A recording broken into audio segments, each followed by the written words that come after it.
Salve, salve pessoal, Paulo da página Por Nossa Democracia, dos canais Paulo Andrade Castro, Lula livre por democracia e resistência por democracia.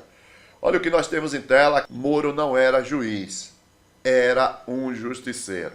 Nós estamos falando da advogada criminalista Flávia Rayal Bresser Pereira. Antes de ir diretamente ao que diz esta excepcional advogada criminalista, eu gostaria de pedir a você, se inscreva em nossos canais, aperte o sininho para receber nossas notificações e passe esta informação adiante.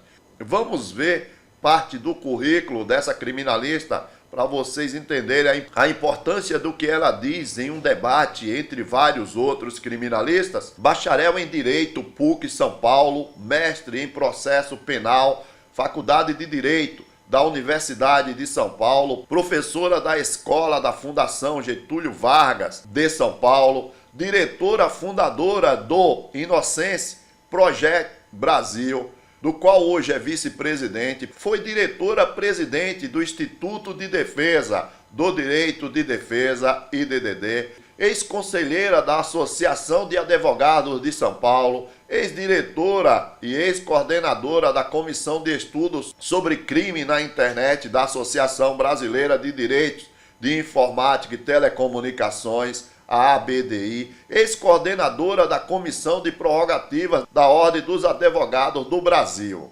Gente, presta atenção no relato desta brilhante criminalista e descubram quem era o ex-juiz Sérgio Moro quando atuava em Curitiba. Obrigada, Marco. Bom dia a todas e todos. Eu queria começar agradecendo a você, Marco, a gentileza do convite, da apresentação e te parabenizar pela forma, né, coerente, enfática, habilidosa com que você consegue conduzir esse grupo e torná-lo tão importante quanto ele já é, né? Agradecer também ao Bruno e à Gabriela, dizer que é um prazer estar aqui com os meus amigos Tofik, Toron e Dora, né, companheiros aí de tantas lutas e de tantas outras que ainda virão, certamente, né? Quando você me falou, Marco, que a ideia era que a gente conversasse sobre o legado da Lava Jato, um pouco do que Toron e Dora já falaram, né? Eu acho que são tantos os aspectos de quem vivenciou, como advogado criminalista, aquela história se construindo, que a gente precisaria realmente de 5 horas para falar sobre esse tema. Mas, para mim, particularmente, o que ficou muito claro é uma percepção de ver na prática um conceito que sempre me foi caro, né? Eu tive um orientador que era um processualista penal muito reconhecido, que era o professor Sérgio Pitombo, e que desde sempre me ensinou o seguinte: Flávia, para que serve o processo penal? O processo penal, ele é um antídoto contra o arbítrio estatal. Ele é a proteção do indivíduo contra a força do Estado, né? E para usar uma expressão que eu gosto muito, que é do Diogo Malan, se não me falha a memória, é um dique de contenção desse poder. O que a gente viu acontecer na Lava Jato, né?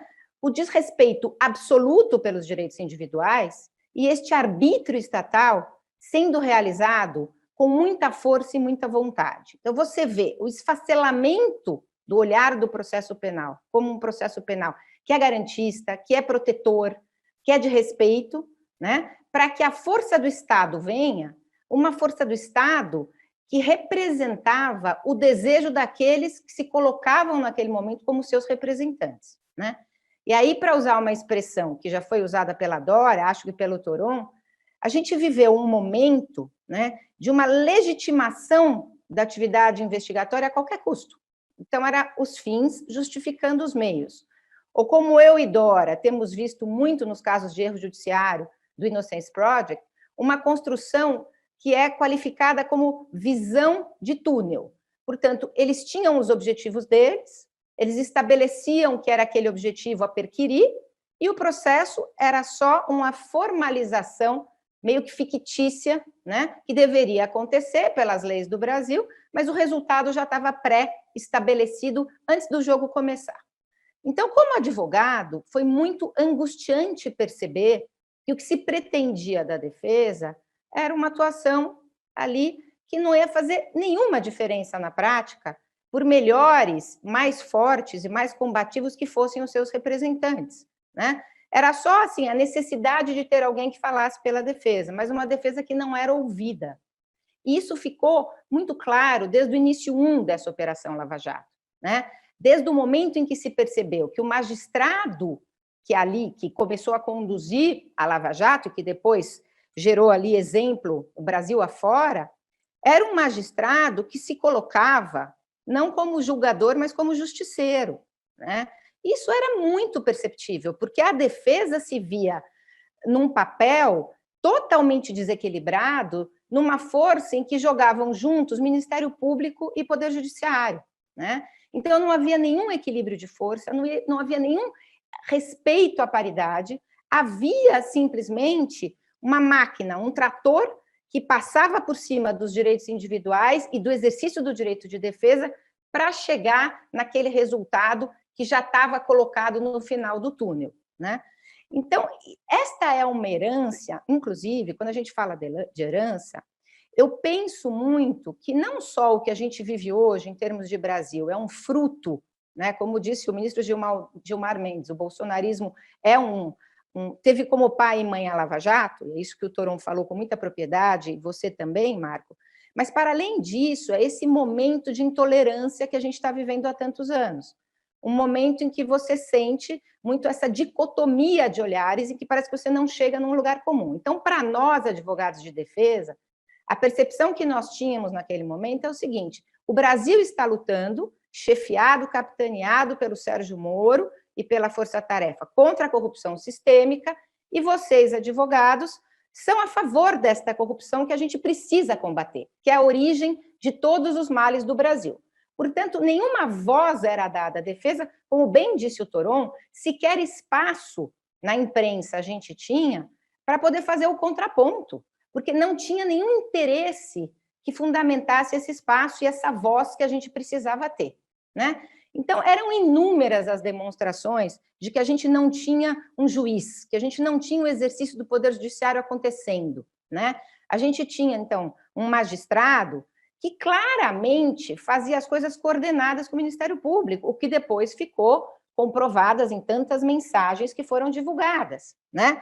A gente sabia, não é, que tinha ali um magistrado que, ao final de cada inquirição de testemunha, ele falava breves esclarecimentos do juízo. E os breves esclarecimentos do juízo eram perguntas muito mais numerosas do que tinham sido feitas pela própria parte, que era a parte acusatória do Ministério Público, e não eram breves esclarecimentos, era uma ajeitadinha que ele conseguia dar para tentar tirar força de toda a prova pré-defesa que tivesse sido produzida naquela oitiva, né? E contra isso, a gente conseguia fazer muito pouco. Por quê? Porque também os tribunais, principalmente o Tribunal Regional da 4ª Região, fazia ali ouvidos moucos, não queria ouvir, não queria ver aquilo que estava sendo alegado, como não questionava a questão da competência, como não questionava a questão da suspeição, tudo que era tão evidente do ponto de vista de violação, né, de norma legal, de violação de direito, mas não interessava o respeito ao direito,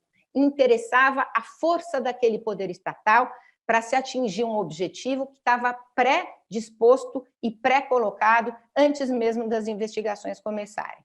Eu não me esqueço um julgamento, estávamos presentes, eu, Dora, doutor Nabor Bulhões, no nosso primeiro habeas corpus perante o Tribunal Regional Federal da 4ª Região, em que a ordem foi negada sob o argumento de que os habeas corpus na Lava Jato não poderiam ser vistos como uma foto. Então, os desembargadores não olhavam para aquela impetração pensando no Paulo, no Pedro, na Maria, que eram pacientes e cujas vidas estavam afetadas por uma privação de liberdade.